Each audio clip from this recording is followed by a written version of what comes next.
So I have heard about, and we have already spoken about your love for the Desi timbers. So can we talk a little bit about that? Look at you laughing, man. Yes, yes. All over to you now. Usually, when I usually talk with the carpenters and the people around me and visit the sawmills, there is a lot of love with respect to non-teak woods and desi woods. And Mm, it's not very, alien to me that when I discuss about the desi timbers, people will tell me, no, no, no, you always need to rely on the trusted wood. What is a trusted wood? Quote unquote. Woods which I mean, the foreign teachers, they use. Now, you know that woodworking as a necessity or a need, okay, that started person or people or civilization started making thing out of wood because it was necessary. And what is the raw material? What is the wood they used to do? Whatever is available locally, whatever is native to that place. It's similar to the food habits. We are a rice eating, primarily rice and atta roti eating people because these things are grown here in plenty. Okay, people eat rice because in India we grow rice. Okay, and all the foods which we eat are primarily grown here.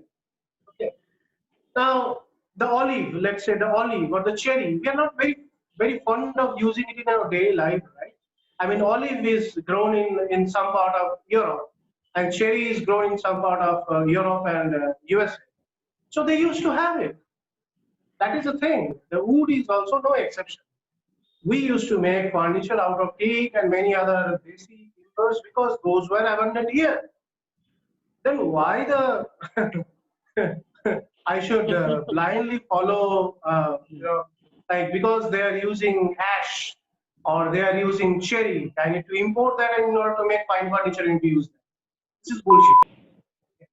So, I mean, I have gone through a specific book by Mr. Trott, who has written this book in early in 20th century, in 1927 or 26, the first edition was published. He was a forest officer in Dehradun Forest Institute, and he has narrated. He is a person of economics. He has narrated the timbers used in our subcontinent, means India, Nepal, Pakistan, Bangladesh, Myanmar, Bhutan, everything covered, Sri Lanka. So he has narrated the various woods used for various purposes. And there he has categorically shown that there are 15 explicit timbers which are suitable for cabinetry. So probably, I mean, I sometimes call myself cabinet maker or woodworker or something interchangeably because the word cabinet making is not associated with making the boxes for storage. No, not necessarily. It should be a cabinet. But traditionally, furniture makers are named as cabinet. So those 15 kinds of woods are suitable. And when I started woodworking, even when I made that tree out of tun, then some people are there who used to follow. Wow, what an wood, beautiful wood. Even while I made this coffee table, there are people who appreciated it this way. Oh wow, beautiful wood. My reply would have been like, okay, you like wood, you get the log cut, make the slabs, and hang it or place it on your wall, and be amazed what and who. So, I mean, yeah. so that is the thing actually. I mean, it's said by Michelangelo, like every stone has a beautiful beautiful statue within it. It is the responsibility of the sculpture to reveal it. Every stone is already having a beautiful statue, stone by Michelangelo. Similarly, in the world of woodworking, every damn wood, of course, cabinet grade wood, has a beauty associated with it. Every wood is beautiful. You need to know how to reveal that, in the form of furniture. So in that way, since people are so much fond of shagun or cake, I took a kind of vouch and I will make foods anything other than shagun. Not because shagun, I can, in my even my dream, anyone cannot kill shagun. I don't have anything bad. Yeah. Cake is wonderful. I mean, even I haven't used it. There is no fact to deny. But I will make furniture to reveal there are other woods also equally. And I started inquiring about what wood I should use and what are the things. And not exactly a desi timber I'm fond of. To be correct statement, I must say I'm a tropical hardwood buyer. I mean, I'm a fond of tropical hardwoods. Maybe be from Africa, part of South America. It could be from Indonesia, Malaysia, but it should be tropical hardwood because those are excellent. I love to work with them. So there are many desi timbers which are sourced from Assam, the eastern part of our country. This badam, the carcass, what is made out of the wood, this badam. Yeah. Yeah. The original, I mean, earlier the badams were sourced from Assam.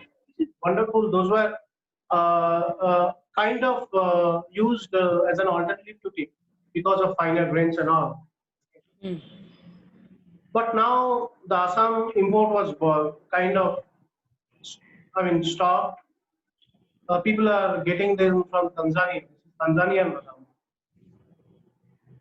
Now there is also some wood called sham. Recently, I have started working on some wood called marbo. Marbo is primarily an Indonesian Malaysian originated wood, which is a really dark in color. It's very stable. In our area, I mean in Kolkata, people vouch this wood called marbo in terms of its stability.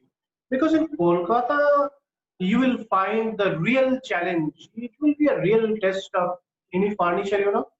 I mean, probably you have seen this. Probably.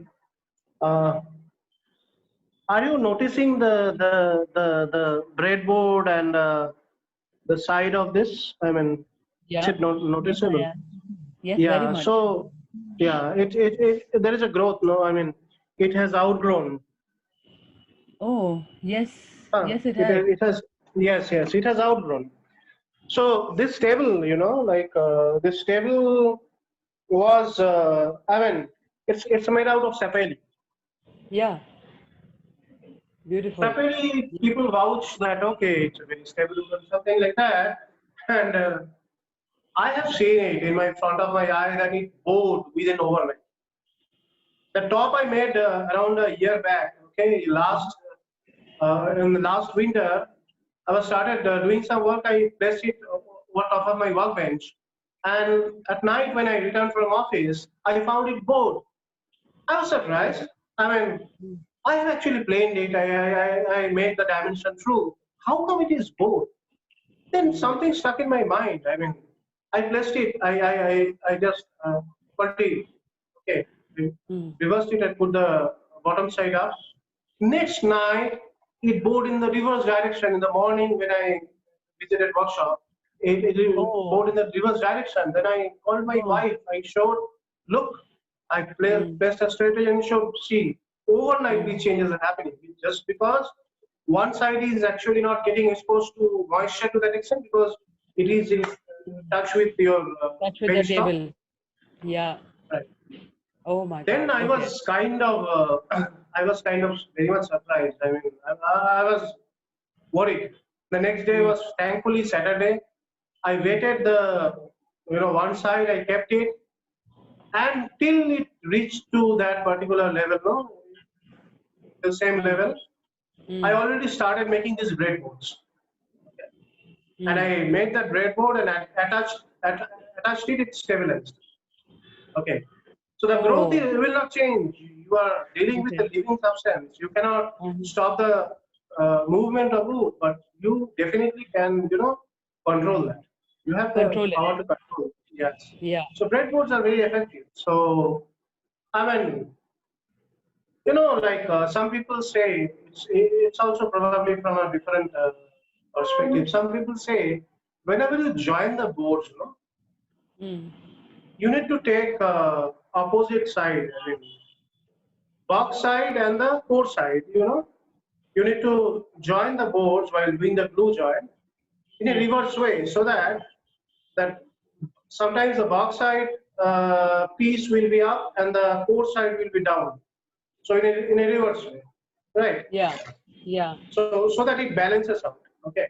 But Balance is, yeah. Got it. Got yeah, it.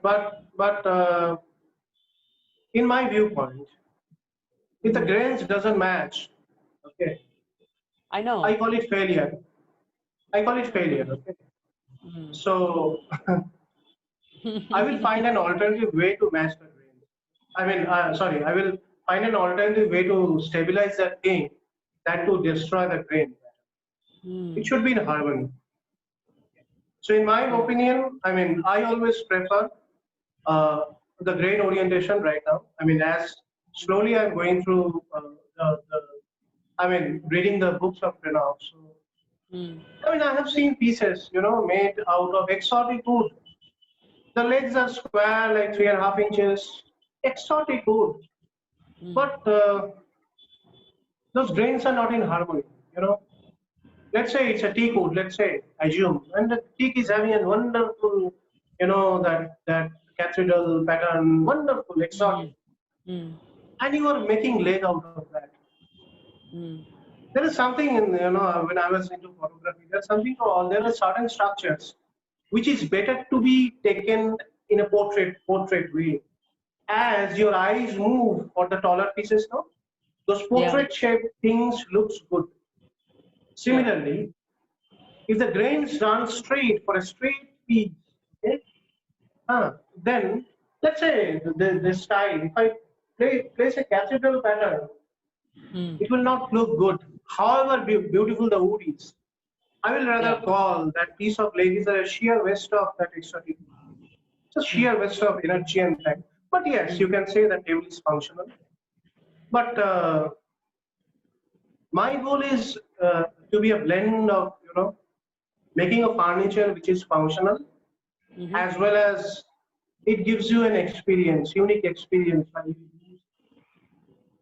While seeing it, if you feel an antipathy, यार, जम नहीं रहा है. So I think it's a failure, but yes, it's my Mm. definition of success and failure.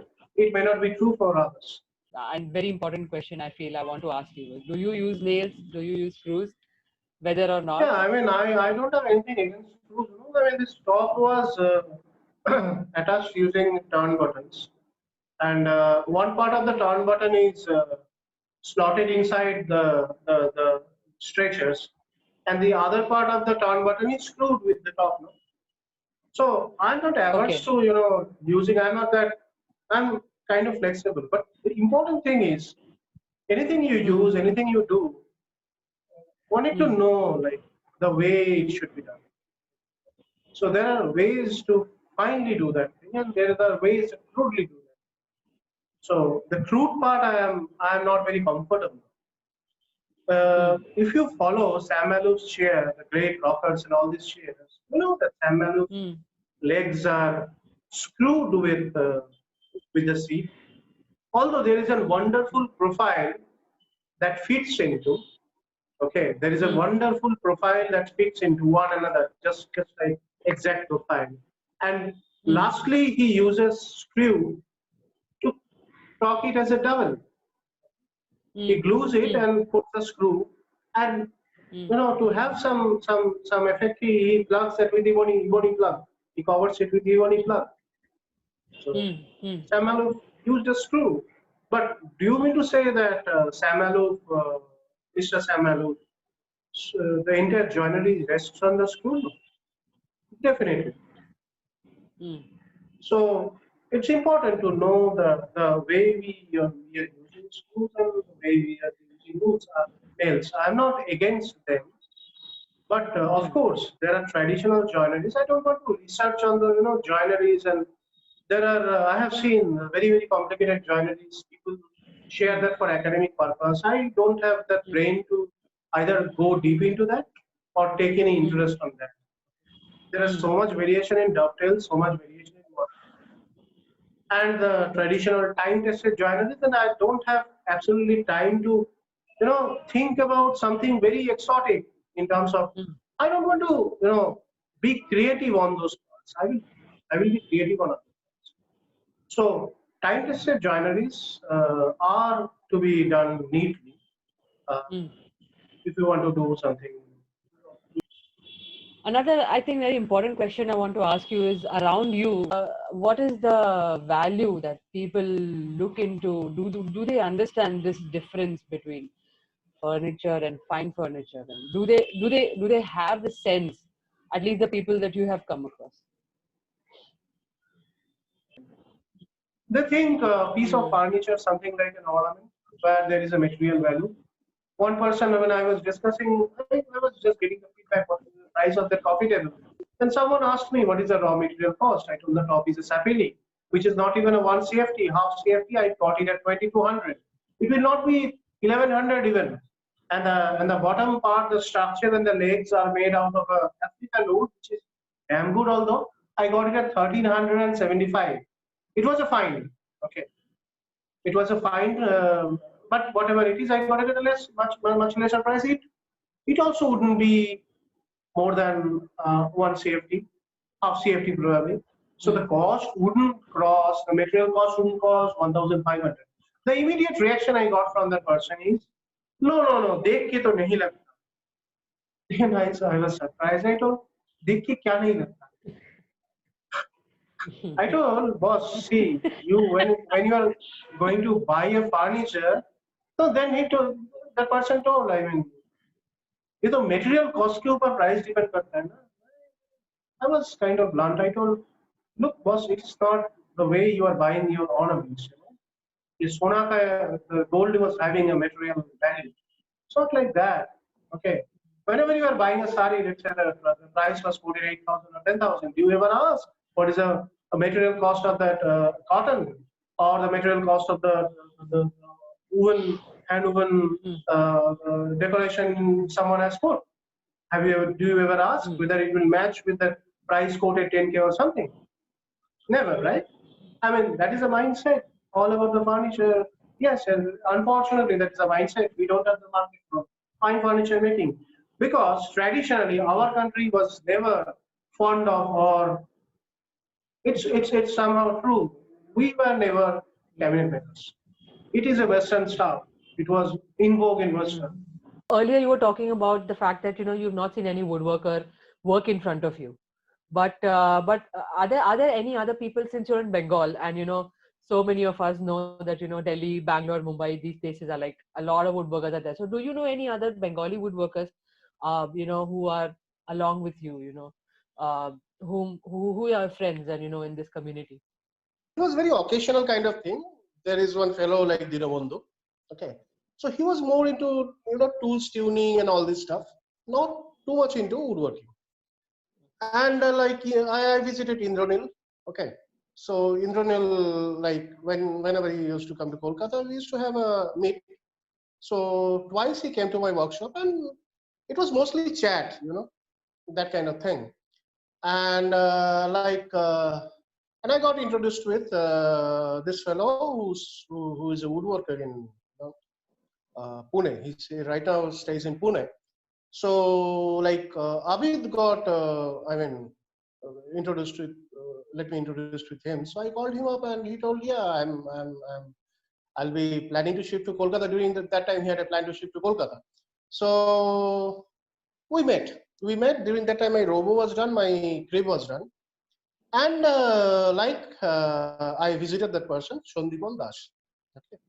And I got some idea about Shandipon, like he's an amazing woodworker, but till that time I never seen his work. Okay. And then we started, having that chat and similarity of some of the thought process and so on and so forth. But during that time, I was not that into, to make something, you can say something in the realm of fine woodworking. I still remember the underside of my crib, the pieces which is staying inside are not plain well. Okay. And it was a kind of regular once or twice in a year kind of stuff. Whenever he used to come to Kolkata, we used to meet in my workshop. So we first met in the year 2017. So he started, suggesting certain things, and our friendship grew. He got me introduced with some of the, names whom we call masters of the craft. Krenov was one of them. Jenna Osgood was one of them. Sam Malouf was one of them. Then Hank Gilpin was one of them, and many more.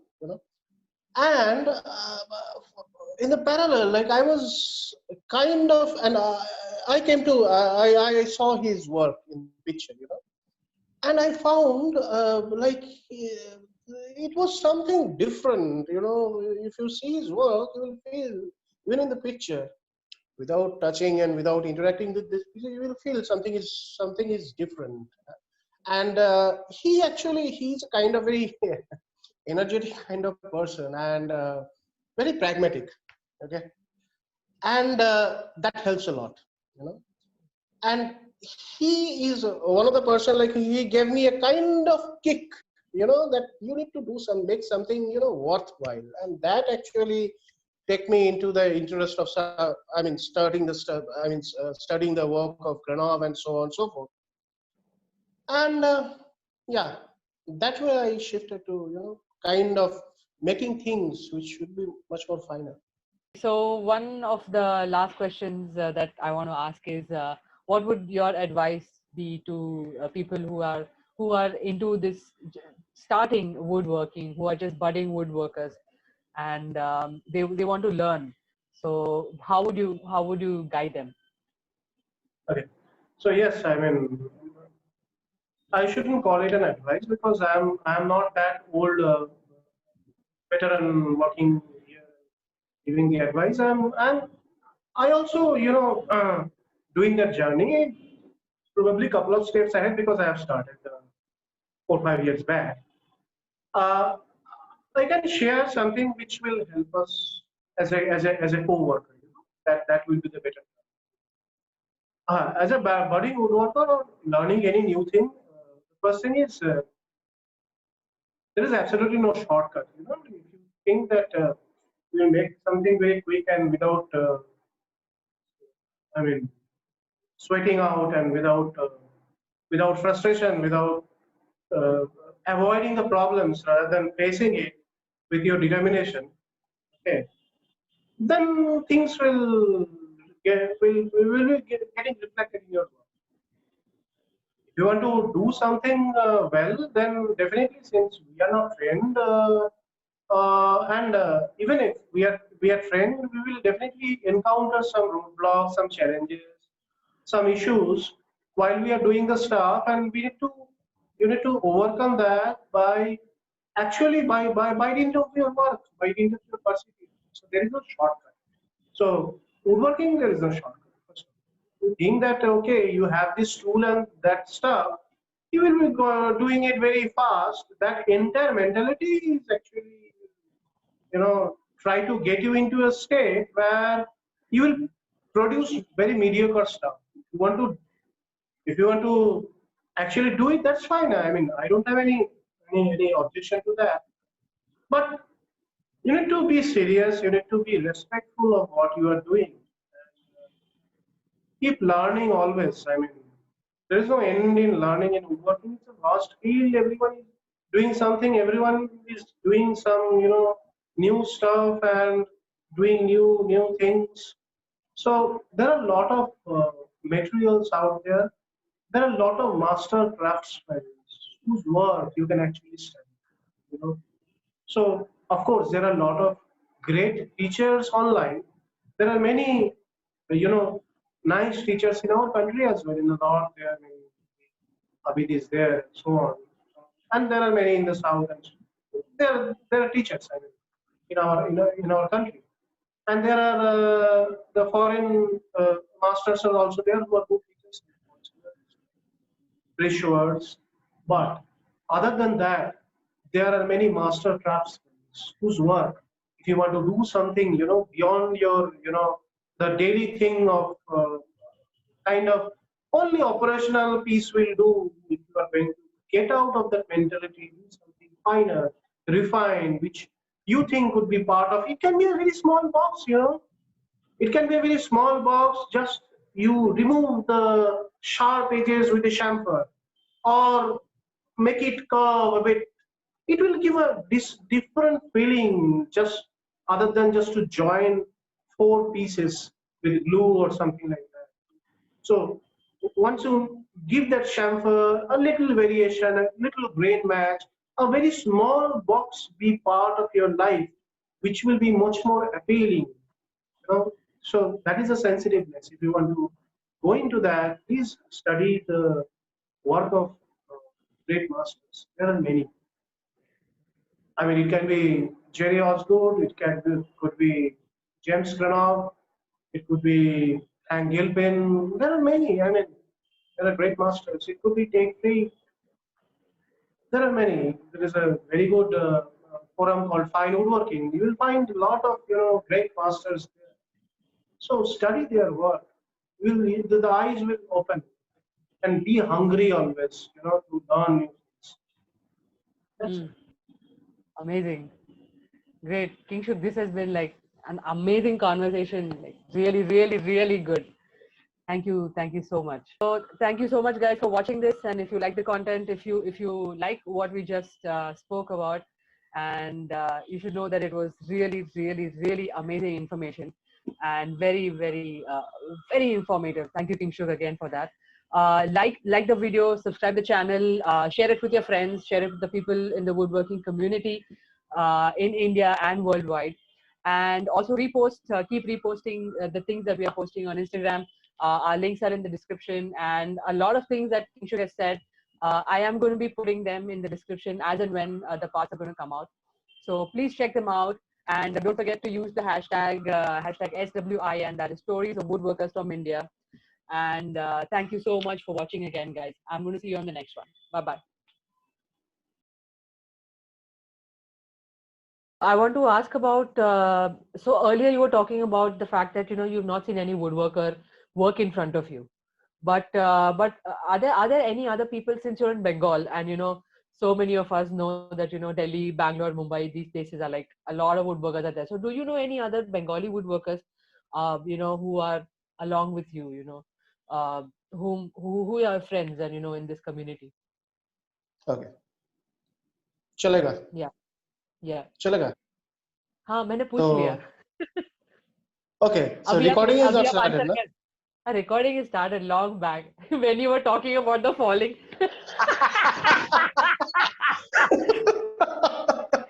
Sorry. It's all right. Okay. Yeah. Okay. Yeah. Yeah.